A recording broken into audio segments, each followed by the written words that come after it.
Alamin natin report mula kay Alamin Boy natin, Lakay. Gonzales Ilacuna. Boy G, please come in. Boy. Nagpasaklolo na dumulog sa Supreme Court ang isang grupong kumakatawan sa mga may kapansanan para payagang makalok sa May 2025 midterm election. Batay sa walumpay ng motion, hiniling ng ayuda sa may kapansanan na katigan ng extremely urgent motion na naglalayo magamit ang inisyong TRO order ng Supreme Court unback noong December 28, 2021 para makalahok ang grupo sa darating na eleksyon.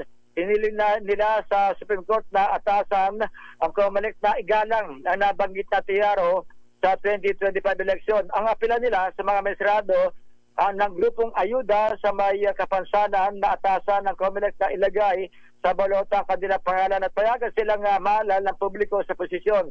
Una nang diniskwalipika ng COMELEC ang ayuda sa may kapansanan sa idinaos na halalam noong May 2022 election. Ngunit noong December 2021 naglabas ng TRO ang Korte Suprema na pumigil sa desisyon ng COMELEC kaya nakalok sila noong 2022 election. Ang nabanggit sa TRO ayon sa grupo ay may bisa pa lalo na at hindi pa binabawi ng Korte Suprema.